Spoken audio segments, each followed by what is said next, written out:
දෙවන ලෝක යුද්ධය අවසන් වුණා. හිට්ලර් මැරුණා. නාසි ජර්මනිය බිඳ වැටුණා. ඒත් ලක්ෂ ගණනක් මිනිසුන් මරණ කඳවුරුවලට යාපු මිනිසා තවමත් ජීවතුන් අතර සිටියා. ඔහුගේ නම ඇඩොල්ෆ් අයික්මන්. වසර 15ක් ලෝකයෙන් සැඟවුණු ඔහුව අවසානයේ සොයාගත්තේ මොසාඩ්. අයික්මන් කියන්නේ සටන් බිමේ ගිය සෙබලෙක් නෙමෙයි. ඔහු තුවක්කුවක් අල්ලලා මිනිස්සු මරපු කෙනෙක්වත් නෙමෙයි. ඒත් ඔහුගේ අත්සනක් ට්‍රේන් එකක් පිරෙන්න මිනිස්සු මරණයට යවන්න ප්‍රමාණවත් වුණා. යුරෝපයේ සිටි යුදෙව්වන් ලක්ෂ ගණනක් අවුෂ්විට්ස් වගේ මරණ කඳවුරු වෙත යවපු ප්‍රධාන නිලධාරියෙක් තමයි අයික්මන්. 1945 දී යුද්ධය ඉවර වුණා. නාසි නායකයන් බොහෝ දෙනෙක් අල්ලගත්තා. හැබැයි අයික්මන් අතුරුදහන් වුණා. ඔහු ජර්මනියෙන් පැනලා අලුත් නමක් අරගෙන ආජෙන්ටිනාවේ සාමාන්‍ය මිනිහෙක් වගේ ජීවත් වෙන්න පටන් ගත්තා. රිකාඩෝ ක්ලෙමන්. එහෙමයි ඔහු තමන්ව හඳුන්වා ගත්තේ. වසර ගණනාවක් ඔහු නිදහසේ ජීවත් වුණා. ඒත් ඊශ්‍රායලය අමතක කළේ නැහැ. 1957 දී මොසාඩ් එකට රහසිගත තොරතුරක් ලැබුණා. අයික්මන් ආජෙන්ටිනාවේ ඉන්නවා. මුලින්ම ඒක කවුරුවත් විශ්වාස කළේ නැහැ.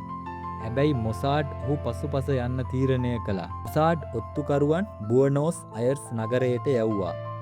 ඔවුන් දවස් ගණනක් එකම මිනිහෙක් දිහා බලන් හිටියා. ඔහු සාමාන්‍ය මිනිස්සෙක් වගේ පේන්න තිබුණා. වැඩ ඉවර කරලා බස් එකේ ගෙදර යන සාමාන්‍ය තාත්තා කෙනෙක්. මොසාඩ් දැනගෙන හිටියා මේ සාමාන්‍ය මිනිස්සයා ඇතුලේ සැඟවුනේ ලක්ෂ ගණනක මරණ.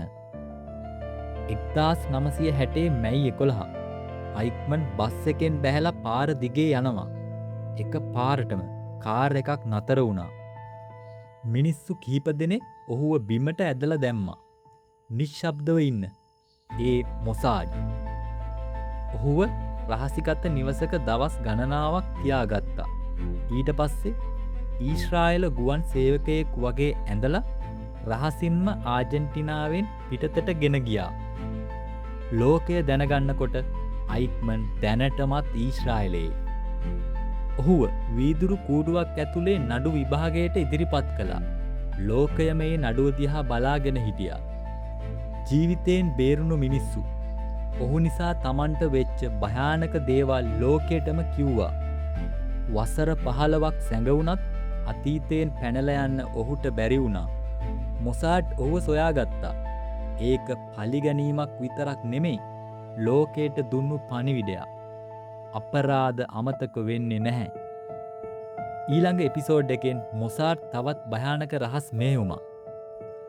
අඳුරු අතීතයේ සැඟවුණු කතා. ලෝකය කම්පා කළ රහස් මෙහෙයුම්. බලන්න අටහිතිය channel එක subscribe කරලා තියාගන්න.